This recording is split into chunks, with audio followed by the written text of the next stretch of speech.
Imagine someone hands you two keys. The first opens the door to a beautiful mansion. Luxury cars fill the driveway. Designer furniture fills every room.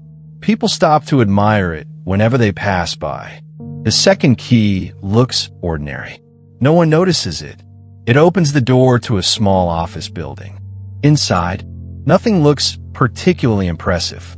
No marble floors, no sports cars, no grand entrance. Just people quietly working, computers running, customers arriving, money flowing. Now, imagine you can only keep one. Which key would you choose? For many people, the answer seems obvious. The mansion. After all, success is supposed to look successful. That's what we've been taught.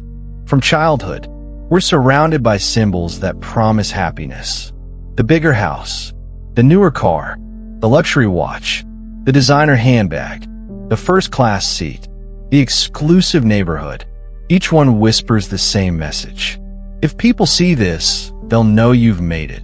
And perhaps that's one of the most powerful ideas ever sold. Because somewhere along the way, society quietly convinced us that looking wealthy is almost the same thing as being wealthy. But those are two completely different lives. Imagine walking through an expensive shopping district on a Saturday afternoon. Luxury boutiques line both sides of the street. Beautiful displays shine through spotless glass windows. Every product has been carefully designed, not simply to function, but to communicate something: status, identity, importance, belonging. You're not just buying a watch. You're buying the feeling that comes with wearing it. You're not simply buying a car. You're buying admiration, recognition, approval, and perhaps the hope that people will see you differently.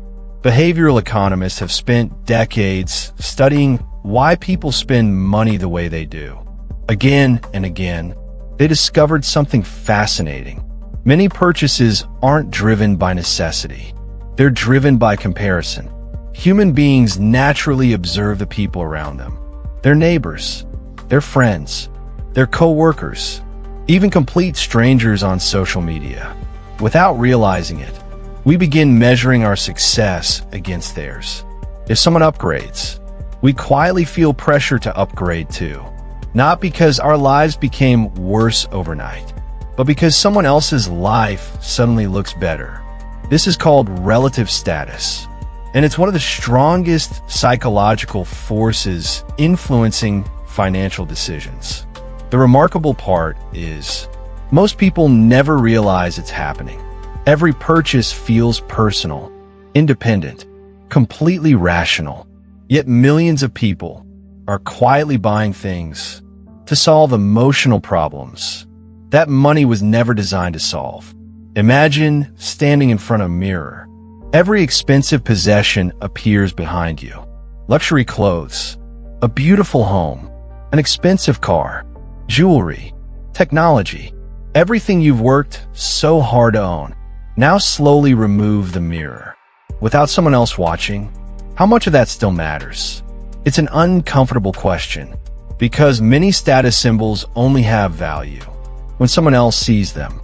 Assets don't work that way. A productive investment doesn't care whether anyone admires it.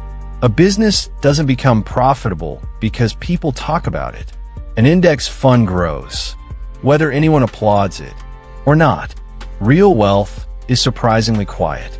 It doesn't need attention. It doesn't compete for approval. It simply keeps working, even while no one is looking. This is why some of the wealthiest people in history have lived surprisingly ordinary lives. Their goal wasn't to impress strangers. It was to own things that quietly produced more ownership, because eventually, every dollar faces a choice. It can purchase attention, or it can purchase freedom. The difference seems invisible in the beginning. A nicer watch, or another investment. A luxury vacation, or another asset. A status symbol, or ownership.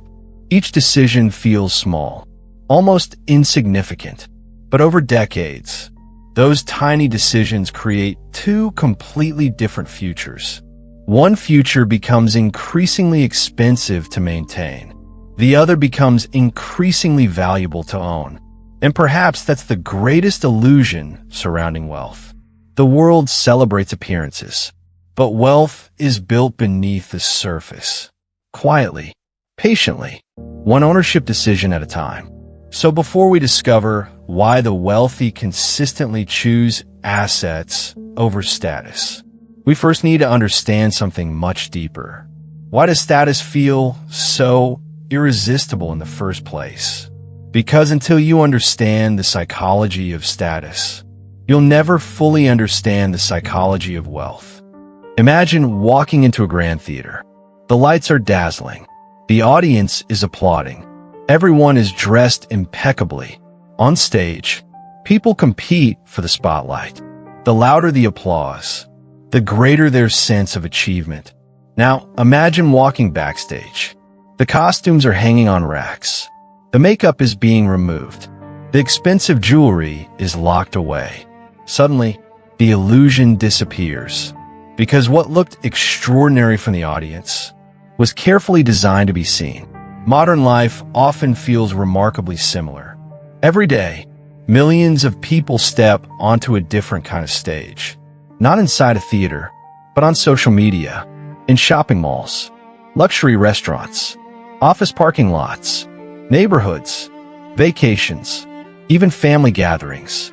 Without saying a word, everyone is quietly broadcasting a message. This is who I am, and this is how successful I've become. It feels natural, almost automatic, but beneath that behavior lies one of the oldest instincts in human history.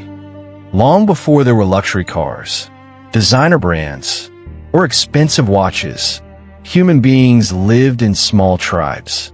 Your position within the group often determined everything. Who had access to food, who attracted the best partners, who received protection, who survived. Status wasn't vanity. It was survival. Our ancestors developed brains that constantly measured where they stood compared to everyone else. Thousands of years later, the environment has changed, but the brain hasn't. Instead of comparing hunting skills, we compare salaries. Instead of comparing strength, we compare lifestyles. Instead of competing for survival, we compete for appearances. The instinct remained, only the symbols changed. Behavioral scientists call this social comparison theory. Whether we realize it or not, we naturally evaluate ourselves by observing other people. It's one of the reasons social media can feel strangely exhausting. You open your phone intending to spend 5 minutes. Then someone announces a promotion. Another friend buys a new house. Someone posts photos from an exotic vacation. A celebrity unveils another luxury car. None of these events directly change your life. Your home is still the same. Your income hasn't decreased. Your family still loves you. Yet something inside begins whispering, maybe I'm falling behind. That whisper has emptied more bank accounts than almost any recession, because comparison quietly transforms wants into perceived needs. Yesterday, your car was perfectly reliable. Today, it suddenly feels outdated. Yesterday, your apartment felt comfortable. Today, it seems too small. Not because anything actually changed, but because someone else's highlight reel became your measuring stick. This is the invisible engine behind status spending. Imagine two co-workers receiving identical promotions. Their salaries increase by exactly the same amount. The first quietly increases their investments. The second immediately upgrades nearly everything. A newer car, a larger apartment, designer clothing, luxury vacations. Friends congratulate them. Family members admire their success. Social media celebrates every purchase. For a while, everything feels wonderful, because status creates something psychologists call social reward. Every compliment releases dopamine. Every expression of admiration feels validating. Every expensive purchase briefly convinces us we've moved higher in life's invisible ranking system. But here's the problem. Dopamine doesn't last. The excitement fades. The compliments stop. The luxury becomes ordinary. And suddenly, another upgrade feels necessary. Another purchase. Another symbol. Another attempt to recreate the feeling. Status behaves remarkably like a treadmill. You keep moving, but the destination never gets any closer. Perhaps you've noticed this yourself. Think back to the first time you bought something you desperately wanted. Maybe it was your first smartphone, your first expensive outfit, your dream car, or the first home you felt proud to own. Remember the anticipation, the excitement, the satisfaction. Now ask yourself another question. How long did that feeling actually last? A week? A month? Perhaps a year? Eventually, the extraordinary became ordinary. The excitement quietly disappeared. Not because the object changed, but because your brain adapted. This is one of the most predictable patterns in behavioral psychology. Human beings rapidly become accustomed to improvement. Yesterday's luxury quietly becomes today's normal, which means tomorrow requires another upgrade just to recreate yesterday's excitement. Consumer culture understands this remarkably well. Every year, there's a newer phone, a better car, a smarter television, a more exclusive neighborhood. Fashion changes. Technology evolves. Luxury is constantly redefined, not because the previous version stopped working, but because dissatisfaction is profitable. Imagine a man standing on an escalator that's moving downward. He walks upward continuously. He's working hard, making progress, taking step after step, but the escalator keeps moving beneath him. Unless he walks even faster, he never truly gets ahead. Status works the same way. Every upgrade changes your personal definition of success. The finish line quietly moves farther away. And perhaps the most dangerous part is that society applauds this behavior. People rarely congratulate someone for increasing their investment portfolio. Few admire someone for avoiding unnecessary debt. Almost nobody notices disciplined financial decisions. But buy a luxury car, and everyone notices, or an expensive watch, and compliments arrive immediately. The rewards for looking wealthy are immediate. The rewards for becoming wealthy are delayed. That's why so many people choose appearance over ownership. One satisfies today's emotions. The other transforms tomorrow's reality. The irony is almost painful. Many people spend enormous amounts of money trying to look like wealthy people, while genuinely wealthy people are quietly spending money to become even wealthier. Because true wealth has never depended on attention. It depends on ownership, and ownership rarely makes headlines. It compounds quietly, patiently, almost invisibly, until one day, the difference becomes impossible to ignore. Which leads us to one of the greatest financial paradoxes of all. If status feels so rewarding, why does it almost never leave us satisfied? The answer isn't hidden inside our bank accounts. It's hidden inside the way our brains adapt to success itself. And that's exactly where our journey leads next. Because understanding why status never satisfies may be the first step toward building wealth that truly lasts. Imagine climbing a staircase that has no final step. Every time you believe you've reached the top, another step quietly appears above you. You climb again and again, always moving, never arriving. From a distance, it looks like progress, but in reality, you're trapped inside an endless pursuit. This is exactly how status works. It promises satisfaction, but quietly survives by keeping satisfaction just out of reach. Perhaps you've experienced this without realizing it. Think back to something you once believed would completely change your life. Your first smartphone, your dream apartment, a luxury watch, a promotion at work, a new car. Before you owned it, you imagined how different life would feel. You pictured yourself happier, more confident, more successful. For a while, that prediction seemed true. The excitement was real. The anticipation was intoxicating. Every glance at your new purchase reminded you of how far you'd come. But then, something almost invisible began to happen. The extraordinary slowly became ordinary. The object didn't change. You did. Psychologists call this hedonic adaptation. It's one of the most powerful and least understood forces shaping human behavior. Our brains are remarkably efficient at adapting to improvement. The very things that once thrilled us gradually become our new normal.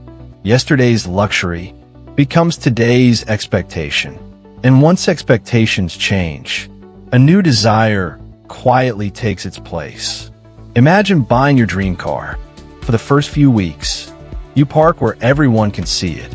You glance back every time you walk away. Every drive feels special. Then months pass. Eventually, it's just your car. The payment still arrives every month. The insurance still needs to be paid. Maintenance still costs money. But the emotional reward that justified those expenses has quietly disappeared. Now another vehicle catches your eye. A newer model, a faster engine, a more prestigious badge. The cycle begins again. This is why consumer culture never runs out of customers. Because satisfaction isn't the product being sold. Hope is. The hope that the next purchase will finally be enough.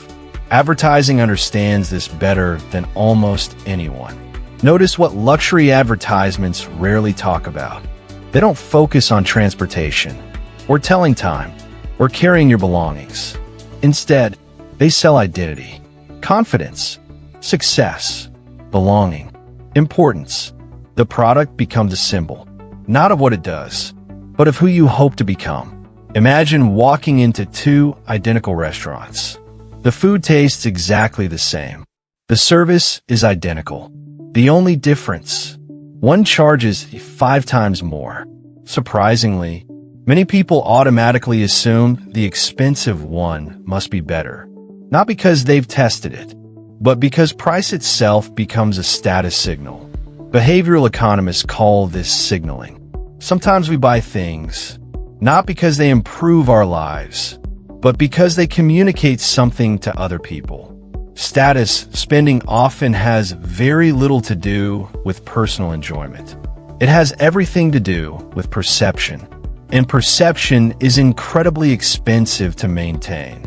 Imagine a successful young professional named Daniel.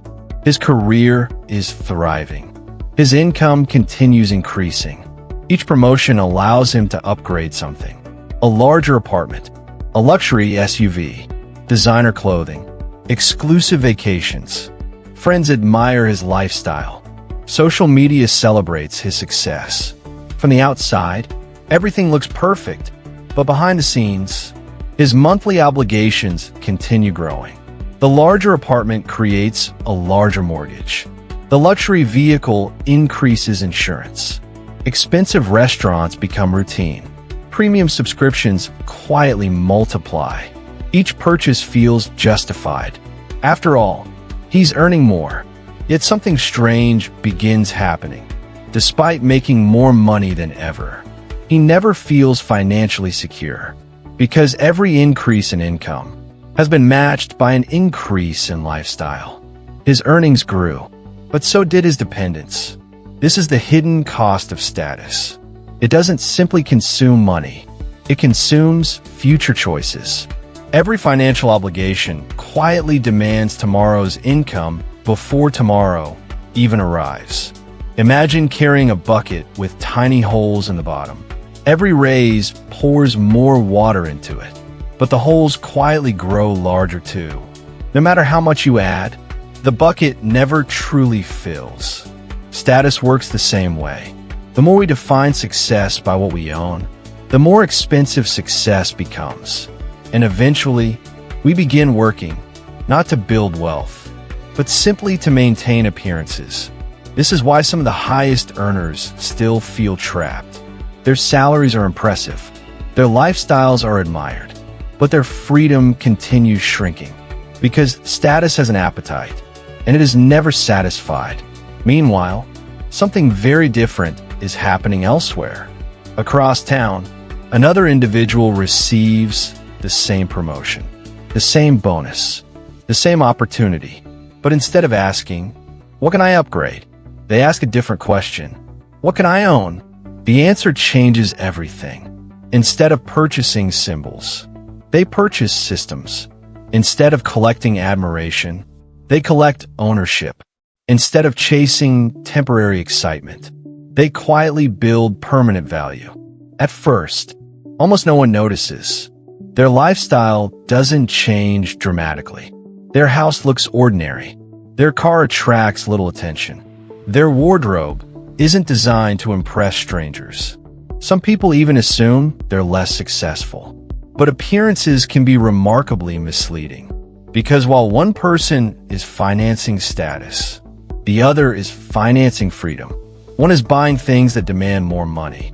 The other is buying things that produce more money. Years later, the gap becomes extraordinary. Not because one earned dramatically more, but because one purchased a lifestyle while the other purchased a future. Perhaps that's the greatest irony of wealth. The world often mistakes visible luxury for financial success. But true wealth has never been about what people can see. It's about what continues working long after the applause has faded. And that brings us to a question few people ever stop to ask. If status quietly consumes wealth, then what exactly creates it? What is it that the wealthy keep buying, while everyone else keeps shopping for symbols? The answer isn't hidden inside another luxury store. It's hidden inside something far less glamorous, but infinitely more powerful. Assets. Because once you understand how assets behave, you'll never look at money the same way again. Imagine planting two seeds. The first grows into a magnificent flower. Its colors are breathtaking. People stop to admire it. Photographs are taken. Compliments are shared. For a short season, it becomes the center of attention. Now, imagine planting the second seed. Nothing remarkable appears. No applause. Years pass. Its roots spread quietly beneath the earth. Slowly, a great fruit tree begins to emerge. Season after season, it continues producing food, long after the flower has disappeared. That is the difference between status and an asset. One attracts attention. The other creates value. This is one of the simplest ideas in finance. It's also one of the most misunderstood. An asset isn't defined by what it costs. It's defined by what it does. Imagine hiring an employee.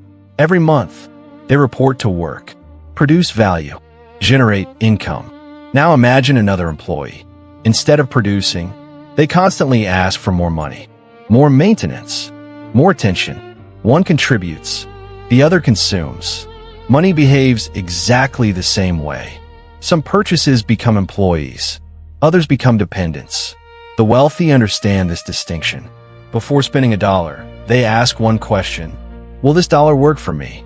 Or will I spend years working for it? That single question quietly shapes the future. Imagine buying shares in a productive company. While you sleep, employees continue working. Customers continue buying. Products continue being sold.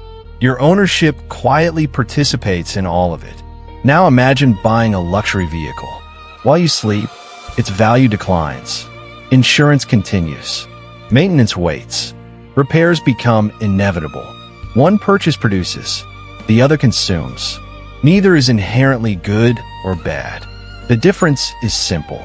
Does money begin flowing toward you or away from you? This is why assets are often called income-producing machines.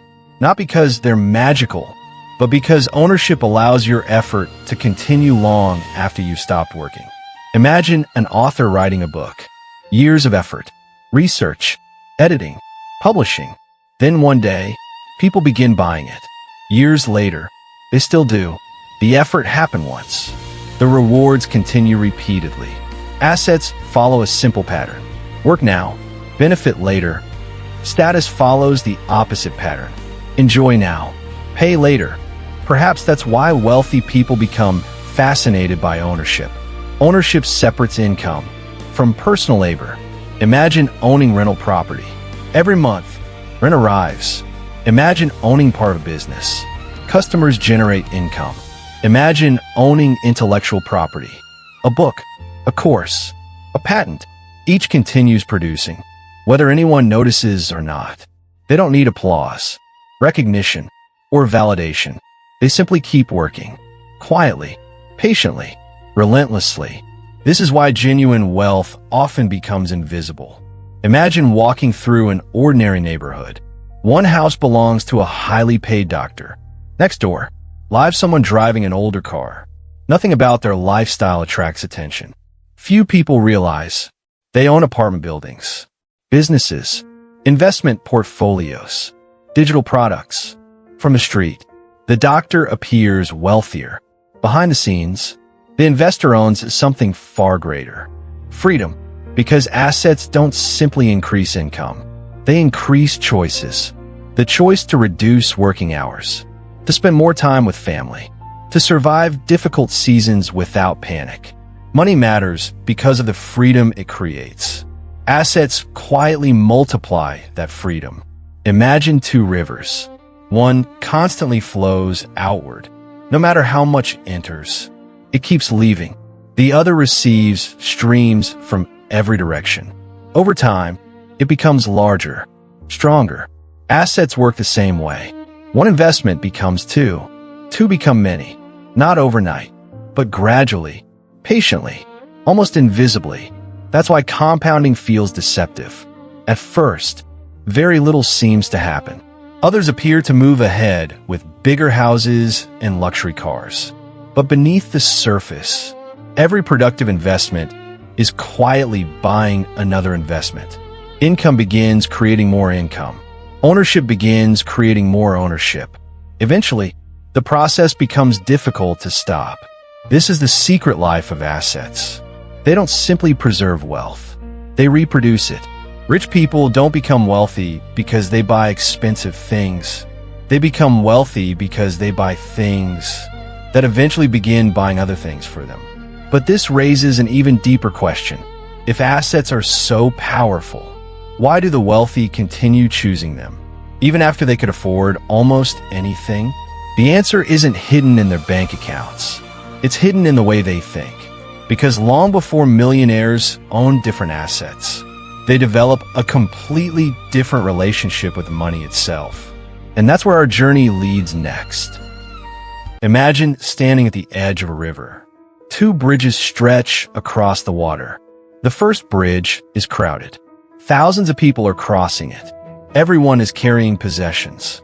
Luxury watches, designer clothes, expensive cars, larger homes. Each person believes that if they simply carry enough, they'll eventually arrive at freedom. Now, look at the second bridge. Far fewer people are walking there. Their hands are almost empty. Instead of carrying possessions, they're carrying blueprints, business plans, investment books, ideas, ownership. At first glance, they appear to have less. Years later, they're the ones who possess far more. Because one group collected things, the other collected assets. And that difference begins inside the mind. Most people assume millionaires have different opportunities, different luck, different intelligence. But often, the biggest difference is much quieter. They ask different questions. Imagine receiving a $10,000 bonus. Before the money reaches your account, your mind starts making plans. Many people immediately think, what should I buy? Should I upgrade my car? Maybe it's time for a luxury vacation. Modern advertising encourages those questions every day. But wealthy people often ask something different. How can this money continue existing after I've spent it? That single question changes everything. Because money stops being spending power and becomes seed capital. Imagine a farmer holding a sack of grain. He can eat every grain today, or plant part of it. Eating feels rewarding now. Planting feels slow. But months later, the planted grain returns multiplied. Money behaves the same way. Every dollar can satisfy today's desires or finance tomorrow's freedom. The wealthy train themselves to see money differently. To them, money is a worker. Every dollar needs a job. Some employees produce income. Others quietly disappear. The wealthy don't hate luxury. Many enjoy beautiful homes, comfortable lives, wonderful experiences. But there's one rule they rarely break. Ownership first, luxury later. Because luxury paid for by assets feels completely different from luxury paid for by labor. One increases pressure. The other celebrates freedom.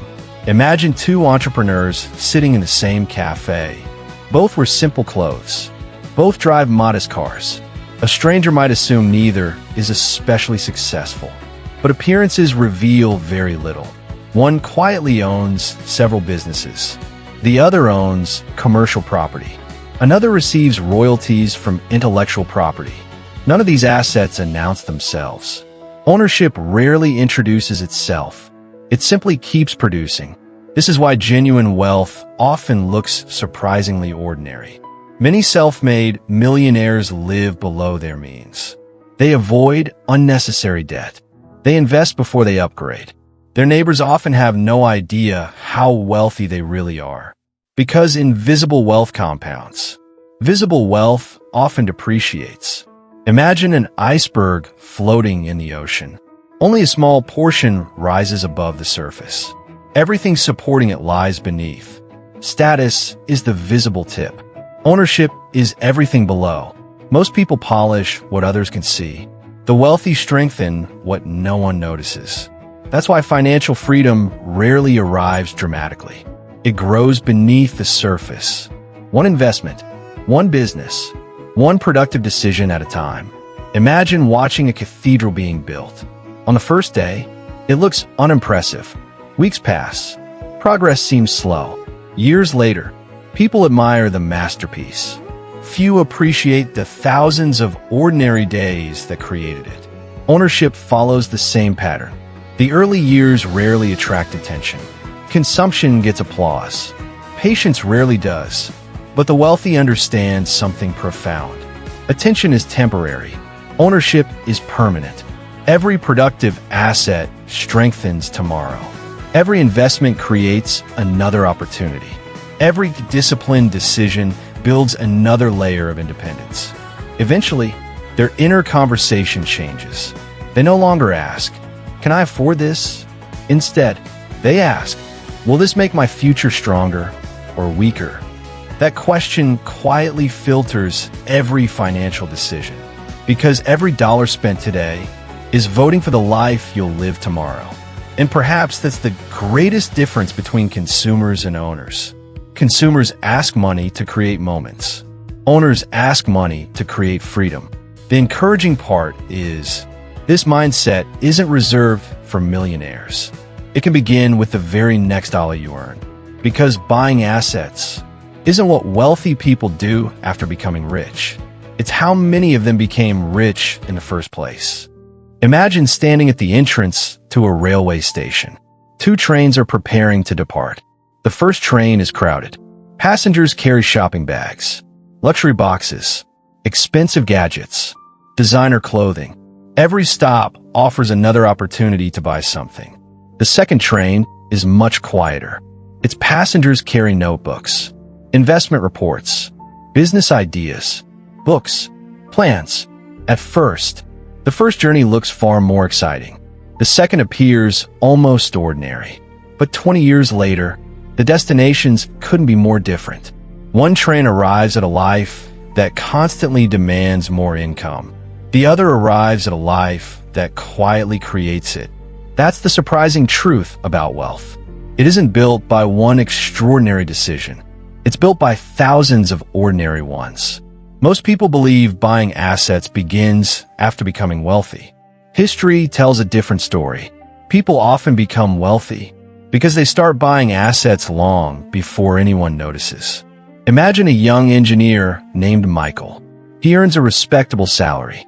After paying his bills, a little money remains each month.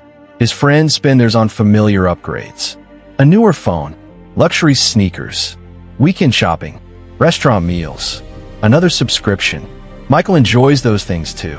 But before buying anything, he asks one question: will this dollar make my future stronger, or simply make today more comfortable? That question quietly changes everything. He keeps his phone longer. He increases his investments after every raise. He buys a reliable car instead of the most expensive one he can finance. From the outside, very little changes. Friends think he's simply being careful. What they don't see is the invisible engine forming beneath his financial life. Every investment becomes another employee. Every productive dollar begins working for him. Slowly, his money starts earning money. This is where many people misunderstand investing. They imagine complicated charts, perfect timing, risky speculation. But building assets is much simpler. An asset is anything that continues creating value after your effort ends. It could be an investment portfolio, a rental property, a business, a book, software, an online course, intellectual property, or a valuable skill that keeps opening new opportunities. Each one continues working, even when you're not. Imagine building a windmill. The construction is difficult. You gather materials, lay the foundation, build every moving part. For weeks, nothing happens. Then one windy day, the blades begin turning. From that moment, the wind does part of the work for you. Assets behave the same way. The effort comes first. The reward follows. That's why consistency matters more than intensity. Many people search endlessly for the perfect opportunity. Meanwhile, someone else quietly invests every month, keeps learning, keeps improving. 20 years later, that person appears incredibly lucky. But it wasn't luck. Small actions simply had enough time to compound. Imagine filling a reservoir with a tiny stream. At first, the water barely rises. Months pass. Progress seems invisible. Then one day, the reservoir is full. People admire the lake. Few appreciate the stream that filled it. Financial freedom is built exactly the same way. Small decisions, repeated consistently, create extraordinary results. The wealthiest people understand that time is their greatest partner. Every productive decision gives time something to multiply. Every unnecessary purchase quietly steals that opportunity. Imagine carrying two buckets. One is labeled consumption, the other, ownership. Every paycheck gives you water to pour. What goes into consumption disappears. What goes into ownership eventually begins producing more. Financial freedom doesn't require perfection.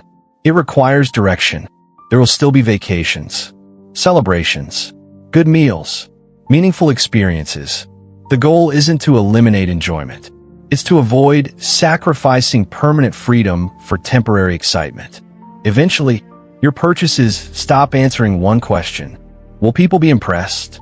And begin answering another: will my future self thank me? That single shift transforms spending into investing, consumption into ownership, income into wealth. Your assets begin creating opportunities. Your skills create options. Your financial life slowly stops revolving around the next paycheck. And perhaps that's the first true sign of wealth. Not owning more things, but needing fewer things to feel secure. Because real wealth has never been measured by the size of your lifestyle. It's measured by the amount of freedom your lifestyle creates. And that brings us to the final lesson of our journey. Because the people who escape this cycle of status don't simply buy different things. They build a different future. Imagine two people celebrating their 60th birthday. Both worked hard. Both earned good incomes. Both spent decades making financial decisions. From the outside, their lives appear equally successful. But beneath the surface, their stories are completely different. The first spent a lifetime collecting symbols of success. Every raise became another upgrade. A bigger house, a newer car, luxury brands, an impressive lifestyle. For years, it looked like success, but every possession quietly demanded more money, more maintenance, more years of work. The lifestyle grew, but freedom never did. Now imagine the second person. They also enjoyed life. They traveled. They celebrated milestones. But before every major purchase, they asked one question: will this strengthen my future? Sometimes, the answer was ownership, an investment, a business, a productive skill, an income-producing asset. One decision changed very little, but decades changed everything. Eventually, their assets paid their bills. Their investments created income. Their money learned how to work without them. And perhaps that's the true purpose of wealth. Not status, not applause. Freedom. The freedom to choose how you spend your time. The freedom to work because you wanna, not because you have to. Because real wealth has never been about looking successful. It's about creating choices. The wealthy understand something simple. Every dollar casts a vote. It could buy something that slowly loses value, or something that quietly creates more value. It can purchase attention or independence. That decision repeats itself. Every payday, every purchase, every investment. Imagine looking back 20 years from now. What story will your money tell? Will it be a story of possessions that slowly disappeared, or ownership that quietly built freedom? Because wealth has never been created by one spectacular moment. It's built through small decisions, repeated consistently. One asset, one investment, one future-focused choice at a time. So the next time you're about to spend money, pause for a moment. Instead of asking, "Can I afford this?" ask a better question. Will this purchase make me look wealthier or become wealthier? That single question, repeated throughout your life, may become the most valuable financial habit you ever develop. Thank you for watching The Wealth Lab. If this documentary changed the way you think about money, tell us in the comments. What's one status purchase you'll think twice about after watching this? If you enjoyed this documentary, subscribe for more deep dives into wealth psychology, investing, financial freedom, and the hidden principles behind lasting wealth. Because in our next documentary, we'll uncover another powerful truth: the silent rules every millionaire follows. Until then, remember this: status asks people to notice you. Ownership quietly changes your life. And the wealthiest people in the world know which one is truly worth buying.